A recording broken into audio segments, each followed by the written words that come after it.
Logiciel de broderie machine MySewNet. Numérisation simple d'une image. Comment s'y prendre? Bonjour et bienvenue sur ma chaîne YouTube. N'hésitez pas à vous abonner, sachant que je publie régulièrement. Vous pouvez donc recevoir comme ça les futures vidéos si vous n'oubliez pas de cliquer sur la petite cloche.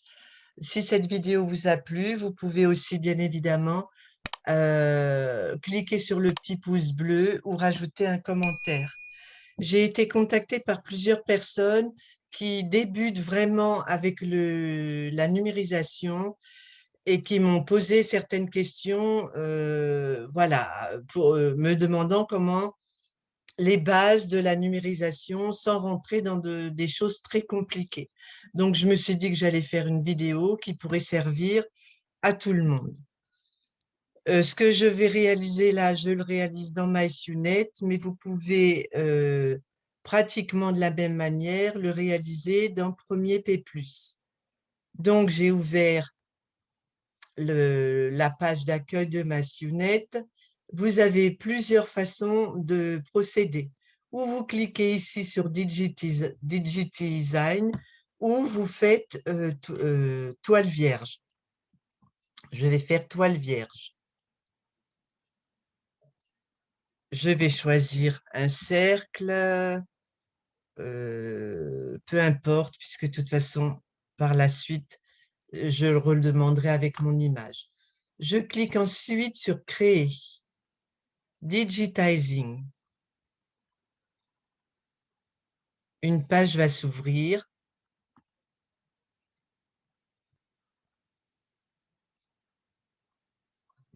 Les personnes qui ont premier plus 2 cliquent sur la petite rose pour ouvrir une page de créa. Là, je clique sur Créer ou charger un arrière-plan. Celles qui ont premier P+, ce sera charger une image dans peinture ou dans dessin. Je clique sur arrière-plan, suivant. Je vais aller chercher l'image que je veux numériser dans le dossier dans lequel je l'ai enregistrée. Voilà. C'est une image de Pixabay. Si vous voulez la retrouver. Suivant. Ici, je peux sélectionner une partie de l'image en bougeant les petits carrés bleus. Moi, je veux évidemment sélectionner tout le renard. Je fais sélectionner tout. Suivant. Là, j'ai le cadre de 10 par 10 que j'ai sélectionné au départ. Je vais le laisser. Et je fais terminer. J'arrive sur cette page qui correspond à la page de créa dans Premier P+. Je pars du principe que je ne veux pas modifier l'arrière-plan, je ne veux pas modifier mon dessin. Je vais le numériser tel qu'il est ici. Vous avez plusieurs possibilités. Création rapide, création à main levée, création point par point. Moi, je vais commencer par création rapide. Je clique dessus. Je vais sélectionner ici une couleur. Je pourrais, si je le désirais, avec ma pipette, cliquer sur mon dessin. À ce moment-là, cette boîte de dialogue s'ouvre et je choisis une couleur. Personnellement, oui, je précise au passage que ce que je vous montre, c'est la façon dont je procède. Je ne dis pas que c'est la bonne puisque je ne suis ni formatrice ni créatrice. Je vous montre juste comment je m'y prends. Je ne sais pas si c'est la bonne solution, mais en tout cas, j'arrive à créer des choses. Donc, je disais, personnellement, je n'utilise jamais les couleurs du dessin. Je vous montre pourquoi.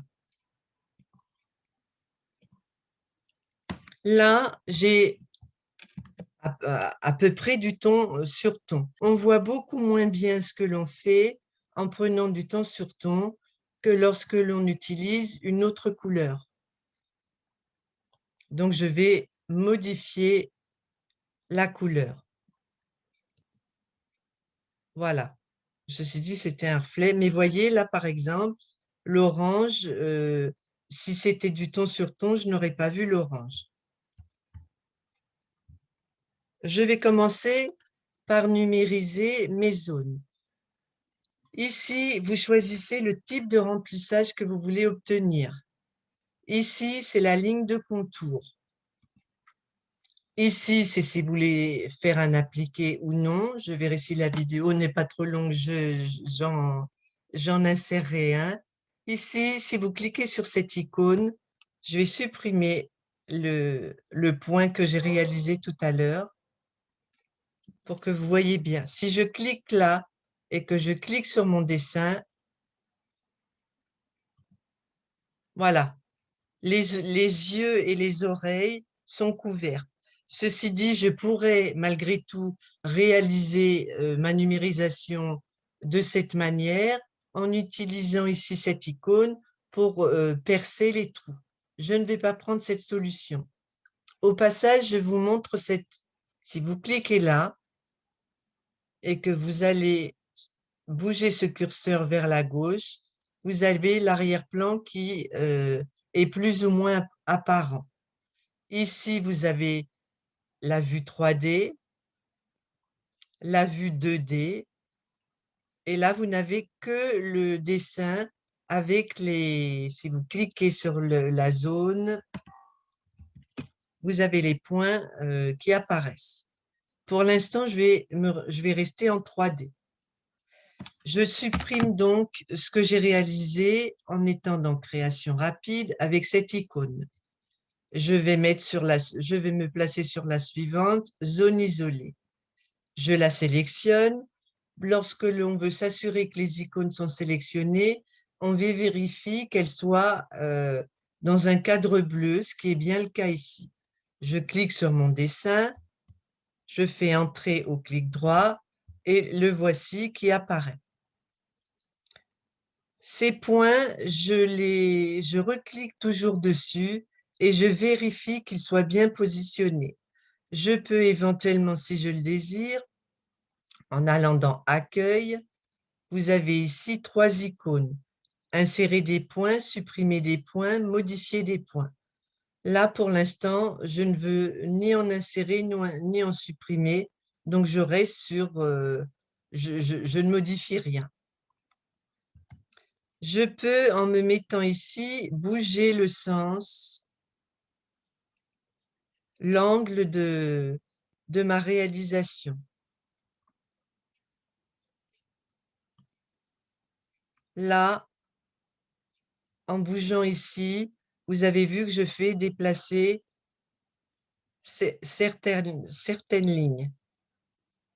Je vais me remettre au départ, puisque de toute façon, je ne vais pas garder ce point.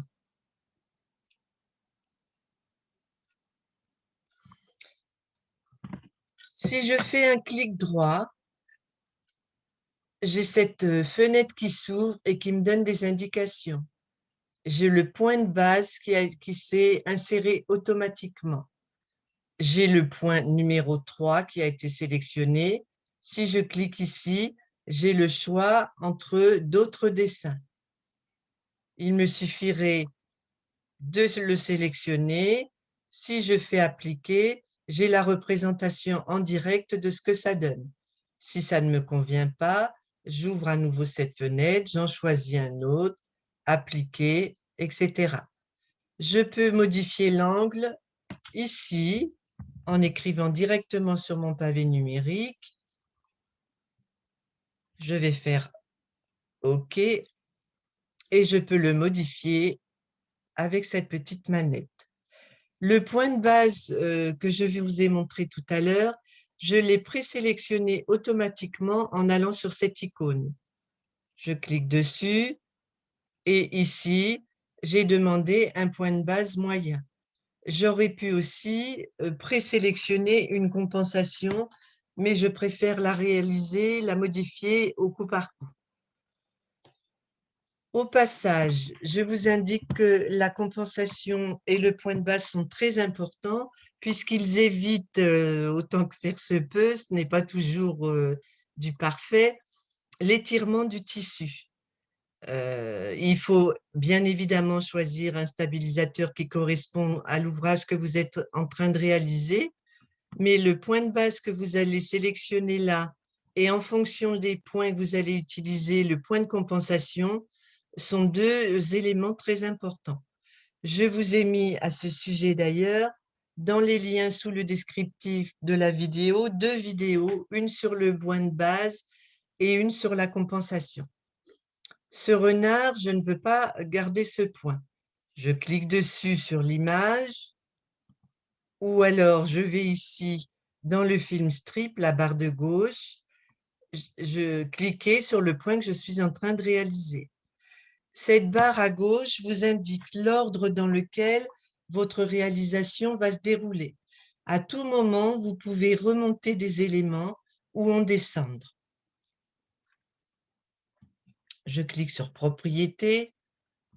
Et pour ce petit renard, j'avais cliqué ici Remplissage de forme. Si vous cliquez là, vous avez tout un tas de formes différentes. Ici, vous avez la densité, c'est-à-dire l'écart qui se trouve entre les lignes. Je vais commencer par 6 et je fais Appliquer.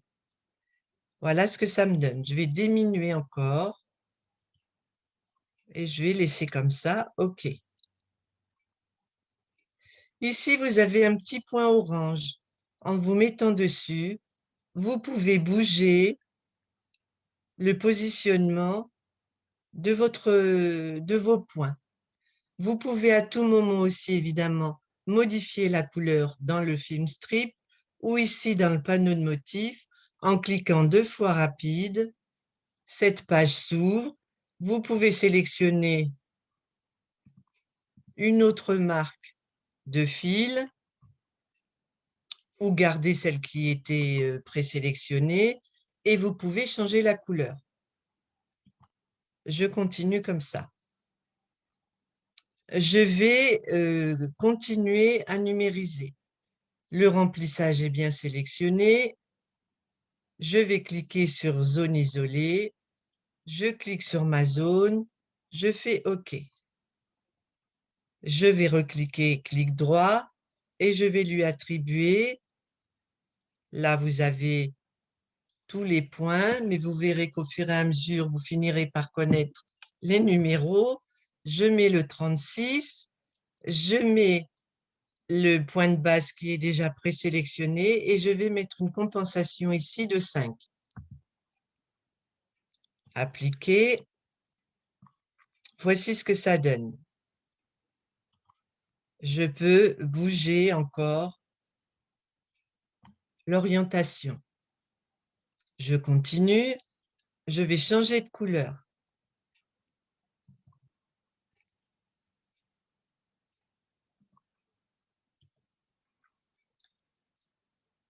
Zone isolée. Je clique. Je peux jouer ici avec la tolérance de couleur. Je vous ai mis aussi une vidéo sous le descriptif qui vous parle de la tolérance des couleurs.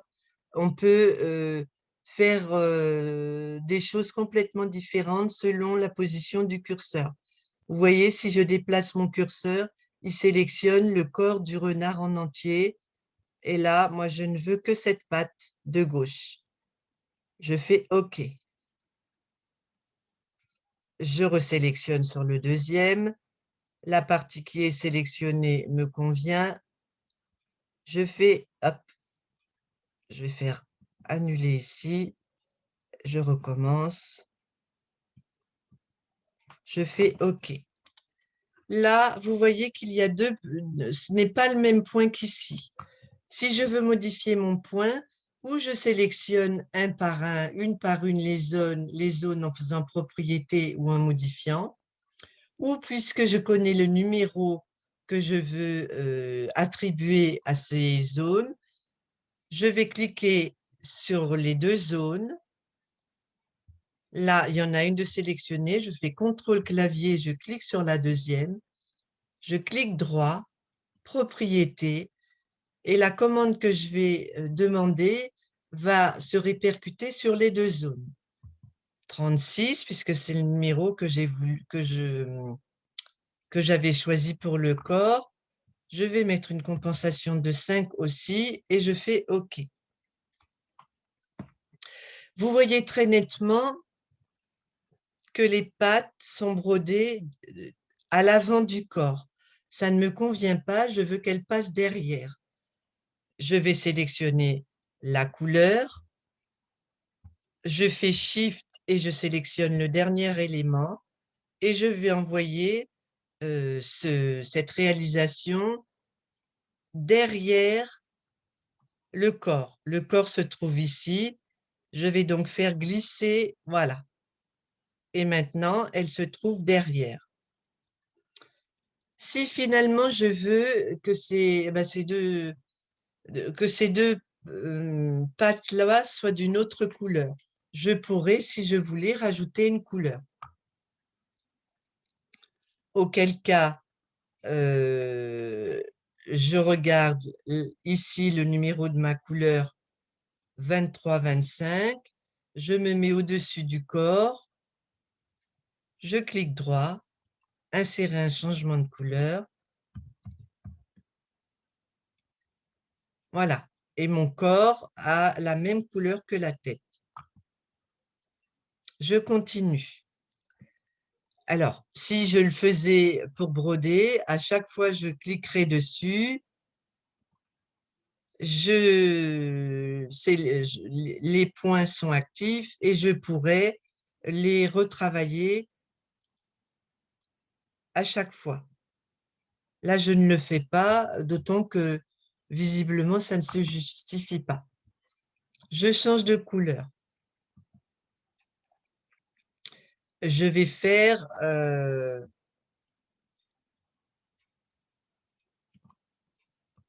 la queue, remplissage standard et bien actif, Quick Stitch jaune isolé, je clique sur la queue, je joue ou pas avec la tolérance des couleurs. Je veux changer de point. Je clique dessus. Alors avant, je sélectionne mes points, je vérifie qu'ils soient au bon endroit. Je fais clic droit, je vais aller ici et je vais prendre un remplissage radial. Je rappelle que la densité, c'est l'écart qui va se trouver entre chaque ligne. Appliquer. Si ça me convient, je fais OK. Et je peux, en me mettant sur ce petit point orange, déplacer mon point. Si ça me convient, je passe à la suite.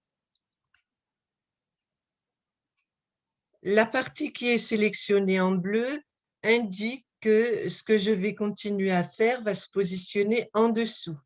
Si j'étais ici et que je continuais à numériser, le point que je numériserai se trouverait sous le 5.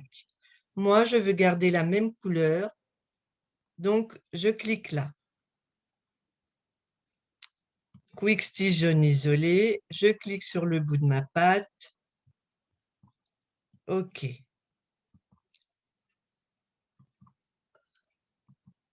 Et vous voyez, les deux pattes ont été sélectionnées. Si je n'en veux qu'une, je vais diminuer la tolérance et je n'en ai plus qu'une.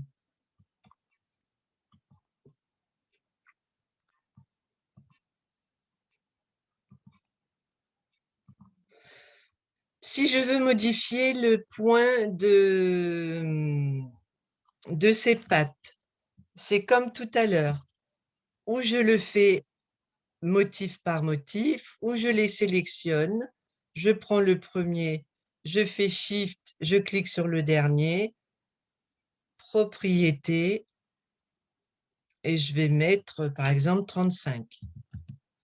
Je vais mettre ici 5 de compensation et mon point de base est présélectionné. Voilà. Alors, lorsque vous sélectionnez le point de base à l'écran, je vais l'enlever. À l'écran, vous allez voir que si je l'enlève, les zones vont se réduire. Voilà. Mais ça ne veut pas dire que lorsque vous allez réaliser votre ouvrage, ce sera aussi marqué. Je vais mettre un peu moins malgré tout. Je vais mettre que 4. OK. Ces pattes, je veux les faire passer, enfin, ces bouts de pattes, je veux les faire passer derrière les éléments jaunes. Donc, je les sélectionne. Je vais rajouter un changement de couleur.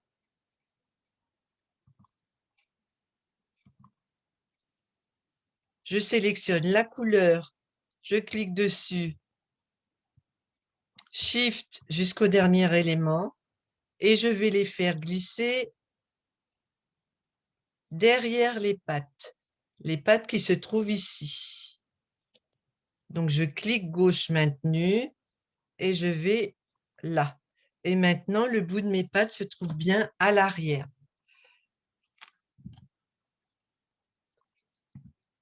Je vais numériser maintenant la suite. Je me mets sur le dernier élément. Je vous rappelle que c'est l'élément qui est sélectionné en bleu. La future numérisation que vous allez réaliser aura la couleur de cet élément et se trouvera sous l'élément qui est en bleu. Si vous le voulez à un autre endroit, vous cliquez ailleurs. Si vous le voulez là, vous cliquez là et vous pouvez insérer un changement de couleur.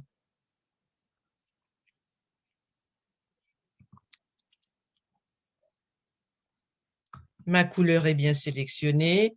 Remplissage, je clique sur ma zone. OK. Ce point, je veux le modifier aussi. Je reclique dessus. Je clique ici. Je vous laisse découvrir les nombreux points qu'il y a et je vous mets d'ailleurs la vidéo dans laquelle je traite de toute cette partie, les remplissages de motifs, etc., etc. Sinon, la vidéo serait beaucoup trop longue. Je vais mettre 3. Je vais faire appliquer. Voilà. Je peux bouger la position de cette forme.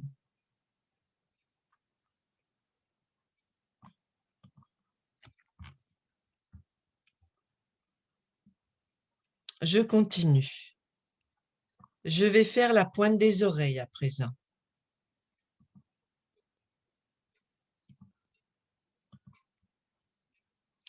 Cette fois-ci, je vais utiliser cette icône, point fantaisie.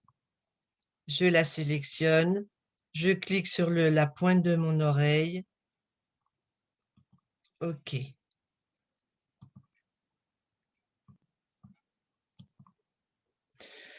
Finalement, je veux débuter ma broderie par ce point. Je fais Shift, je sélectionne la couleur, le dernier point, et je vais envoyer tout en haut au début de ma broderie, donc tout en haut du film street, avec cette flèche. Voilà. Au passage, je vais rajouter, j'ai oublié de le faire, je crois, je reclique. À tout moment, vous pouvez modifier, reprendre, changer la couleur, changer le point. Il suffit de sélectionner la zone, vous cliquez, et là, vous voyez, je n'ai pas mis de point de contour. Je vais en ajouter un. Je vais en ajouter un aussi sur cette zone, ainsi que sur la queue.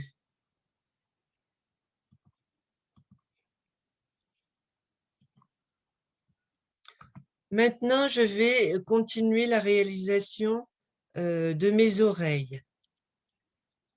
Les oreilles, je veux qu'elles se brodent sur le jaune, sur la tête. Donc, je ne vais pas les mettre en haut. Je peux me mettre en bas du film strip. J'insère une couleur. Je vais cliquer à nouveau sur cette icône. Alors, je vois que il ne s'est pas placé au bon endroit, donc je clique gauche maintenu et je le déplace.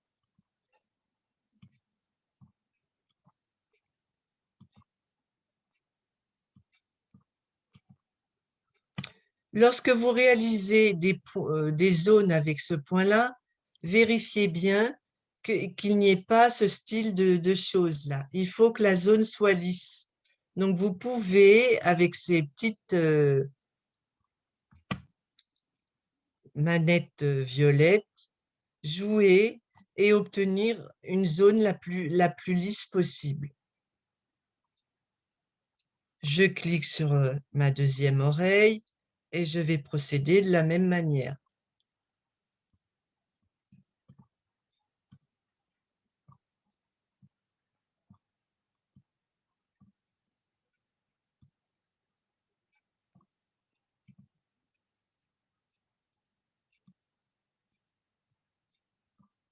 Voilà, je continue. Je vais réaliser l'œil. Puisque je vais le faire en blanc aussi, je me mets sur le dernier élément ici qui était en blanc.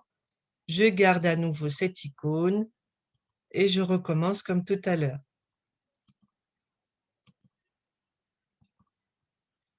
Je grossis. Lorsque vous voulez modifier les points, plus la couleur est claire, mieux vous voyez les défauts.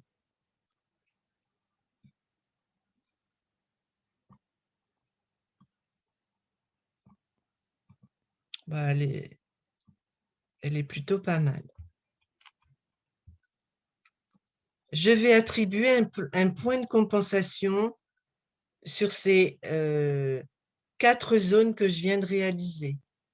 Donc, pour le faire en une seule fois, je vais faire CTRL sur mon clavier et je vais sélectionner toutes les zones que je viens de réaliser. Clic droit, propriétés, et là, je vais mettre une compensation de 4. Voilà, et elle s'est répercutée sur tous les éléments que j'ai sélectionnés. Vous pouvez le faire si c'est plus pratique pour vous au fur et à mesure. Je me mets en bas de mon film strip.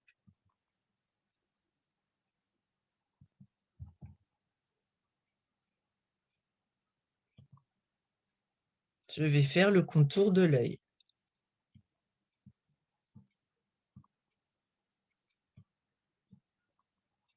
Vous voyez que lorsque je déplace le curseur, la zone qui sera prise en compte bouge.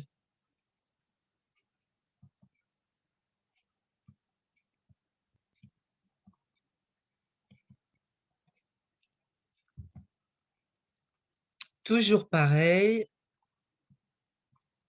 Alors, là, je vais changer de couleur pour que l'on voit mieux s'il y a des défauts ou pas. Vous voyez, le point là ne va pas.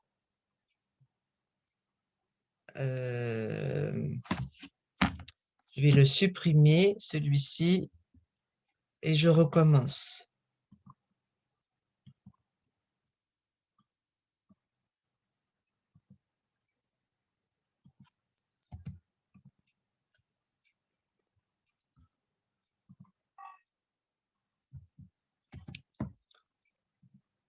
Ah.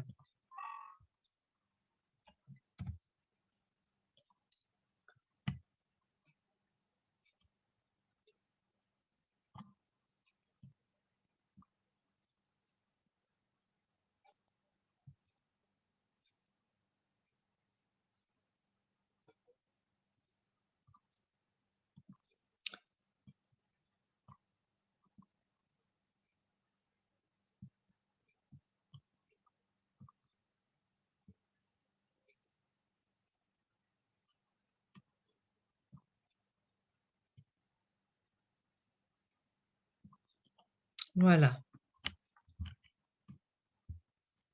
Donc, il faudrait éventuellement retravailler les points. Alors, ces 2 zones que je viens de créer, je vais les sélectionner. Je ne sais plus si j'ai mis une compensation. Non, donc j'en mets une. Voilà.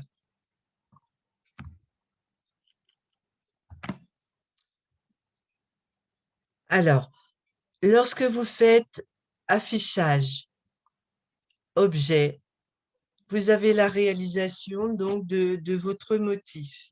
Ce que je disais tout à l'heure. On peut, si on veut, estomper ou supprimer complètement le, le trait.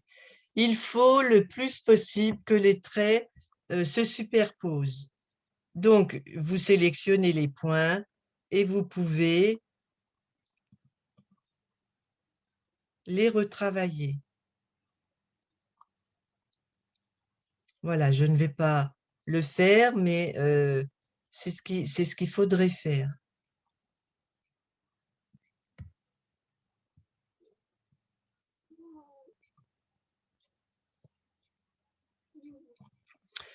Parfois, selon le tissu que je vais broder et le motif que j'utilise, on peut aussi, enfin, je ne sais pas si c'est ce qu'il faut faire, mais moi, c'est ce que je fais pour être sûr qu'il n'y ait pas, normalement avec les points, comme ça, ce style de point, il n'y a pas de problème d'étirement du tissu, quoique ça peut arriver. Donc, je vais faire euh, légèrement se superposer les deux couleurs. Voilà, il faudrait prendre le temps de le faire. Ici, la queue, je vois qu'elle se trouve sur le corps. Je veux qu'elle passe derrière. Donc, je sélectionne la couleur et l'élément et je le fais glisser au-dessus. Et là, elle se retrouve derrière. Je vais remettre mon affichage de l'arrière-plan et je continue. Il ne me reste que le nez. Je veux qu'il se réalise en dernier. Je me mets en bas du film strip. J'insère un changement de couleur. Je choisis une couleur pour bien voir et je vais encore prendre cette icône.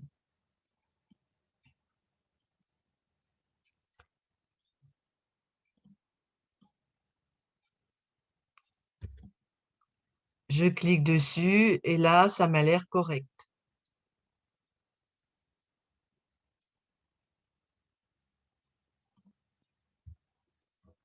Il ne me reste plus qu'à modifier les couleurs ou dans le film strip ou ici en cliquant 2 fois rapide.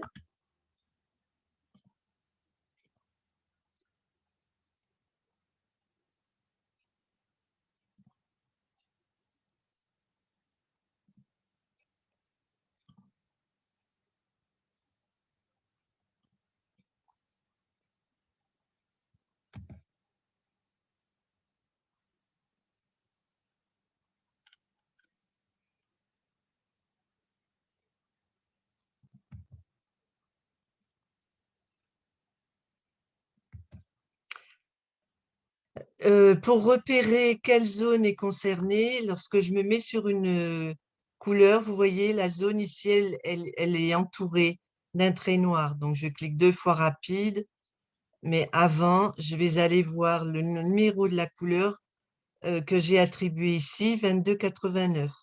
Donc, je clique sur la couleur que je veux modifier 2 fois rapide, 2289. OK.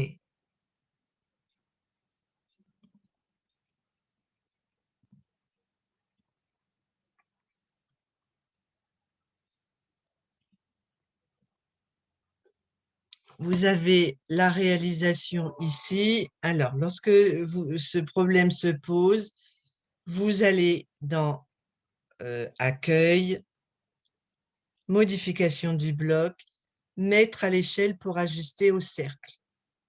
Et ça va être diminué un tout petit peu. Ah, et je n'ai pas modifié ici.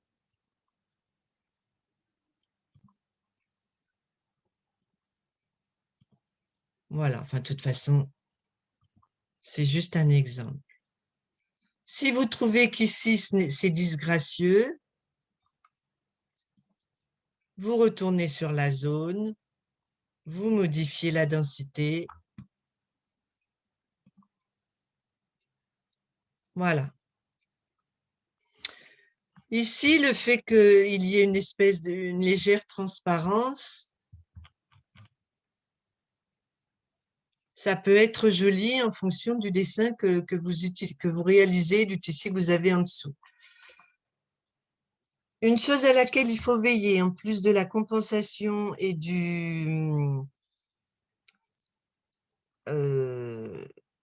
la compensation et le point de base, c'est l'angle. Il faut éviter que les zones qui se juxtaposent aient le même angle. Ici, je vois, si je clique dessus, j'ai un angle de 44. Là, c'est bon. Là, c'est le même que cette patte-là, mais elle est loin. Par contre, ici, je pense que c'est le même angle et c'est plus prudent de modifier légèrement. Donc, on peut le faire avec les flèches ou avec la manette ici. Vous voyez, j'ai un angle de 0. Moi, j'aime bien le faire en direct. Comme ça, j'ai le rendu de ce que ça donne.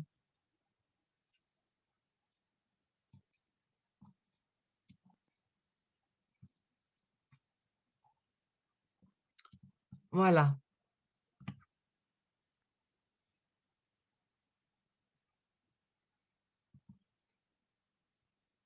Pour vérifier si tout est bien, le film strip est important. Le lecteur de motifs est important. Vous voyez s'il ne manque pas de zone, si l'ordre de la réalisation vous convient.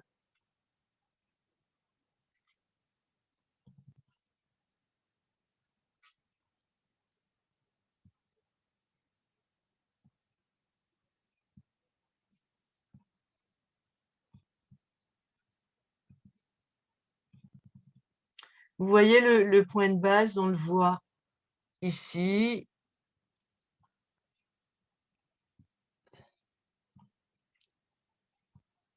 J'arrive pas à attraper le curseur.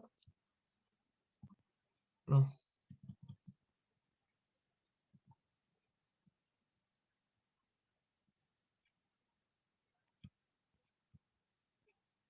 Voilà, le point de base, c'est ça. C'est ce qu'il y a sous la broderie, là.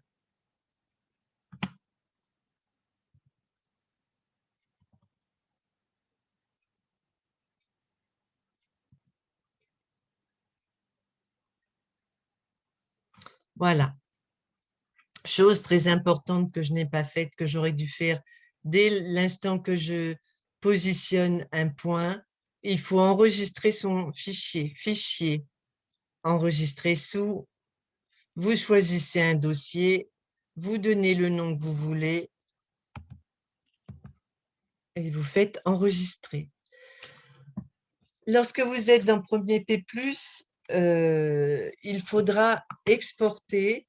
Là, ici, on peut le faire aussi, mais en cliquant sur Exporter. Mais vous avez une solution plus simple. Lorsque vous réalisez une broderie dans MySunit, la page ici s'ouvre automatiquement et ça, c'est vraiment très, très intéressant parce que là, j'ai dit que je faisais simple, donc je n'en parle pas, mais vous pouvez passer d'une page à l'autre très facilement. Si c'est terminé, que vous ne voulez plus modifier votre dessin, vous cliquez sur Terminer. Et à ce moment-là, vous faites Fichier, Enregistrer sous et pas Exporter. Dès l'instant que vous avez exporté, donc je fais Enregistrer sous,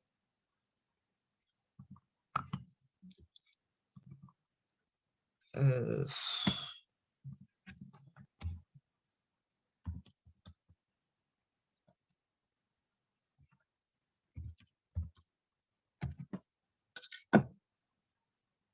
dès l'instant que vous avez enregistré sous, vous pourrez réouvrir ici. Vous voyez, si je fais clic droit, éditer dans Digitizing, la page va s'ouvrir automatiquement dans Digitizing. Je pourrais alors modifier un certain nombre de choses. Je vais d'ailleurs en modifier. Je vais vous montrer, puisque l'exemple que j'ai fait ici, j'avais mis un petit appliqué autour. C'est simple et ça peut éventuellement servir à certaines personnes. Je vais changer mon cadre. Je vais mettre un cadre plus grand. Alors, je ne l'ai pas dit tout à l'heure, mais évidemment, là, le cadre, vous pouvez modifier, enfin, choisir le cadre parmi les cadres que vous avez. Vous modifiez la position. Vous pouvez même entrer la taille du cadre que vous désirez. Si ce n'est pas le cas, vous décochez ici et on reste dans du basique. OK. Je vais diminuer mon affichage et je vais d'ailleurs prendre un cadre un peu plus grand.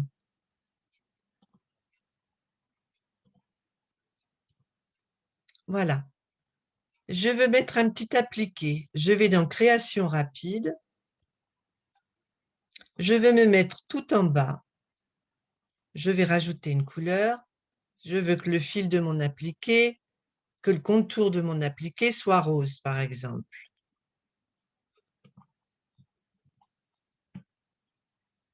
Je désélectionne remplissage standard. La ligne de satin, elle est sélectionnée, mais on pourrait éventuellement mettre une autre ligne. Aujourd'hui, je fais simple, je vais mettre une ligne de satin. Je clique sur Appliquer, sélectionner le tissu. Vous sélectionnez le tissu ou une couleur en cliquant là, un tissu en allant là et en cliquant là. Vous avez tous les tissus du logiciel. Vous pouvez aussi télécharger des tissus. Je vous ai mis le descriptif, le lien de la vidéo qui indique comment charger d'autres tissus sous le descriptif de la vidéo. Je vais prendre celui-ci, je fais OK et j'ai oublié de... donc, il me faut une forme.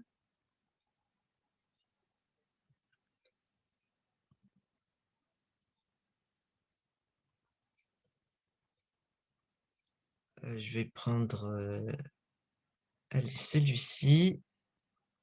OK. Je fais Shift pour bouger proportionnellement ou je n'appuie pas sur Shift, ce n'est pas proportionnel. Vous constatez que l'appliqué est devant le renard, ça ne va pas. Pas grave, je me mets sur la couleur. Shift, je sélectionne l'élément que je veux déplacer aussi. J'appuie sur la flèche qui va l'envoyer tout en haut. J'aurais pu, si je le désirais, l'envoyer à un autre endroit. Mais moi, ça me convient comme ça. Et puis, je peux déplacer, évidemment, en me mettant sur la zone, déplacer l'appliqué. Ici, en recliquant sur ligne de satin appliquée, clic droit, propriété. Vous pouvez aussi modifier la largeur de la ligne de satin, par exemple 2,8.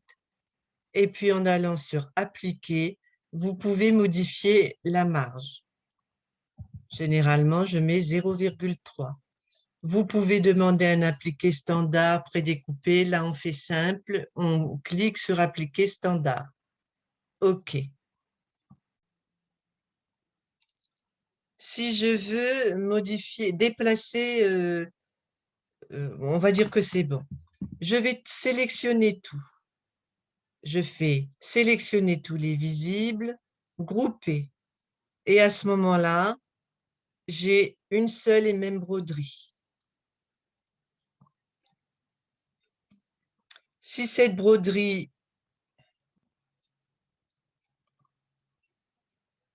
voilà.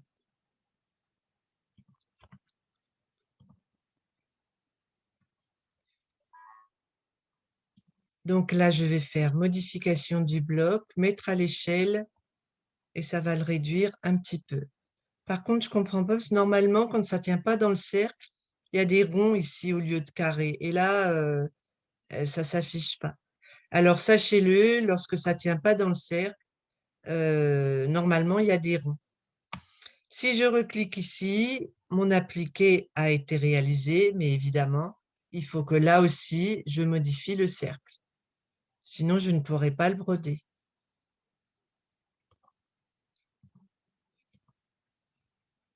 Voilà, les fameux petits ronds qui se sont transformés en carrés, donc c'est bon. Mais si je monte un petit peu là, voilà, vous voyez, il y a des ronds au lieu de carrés. Et si je clique sur le lecteur de motifs, alors,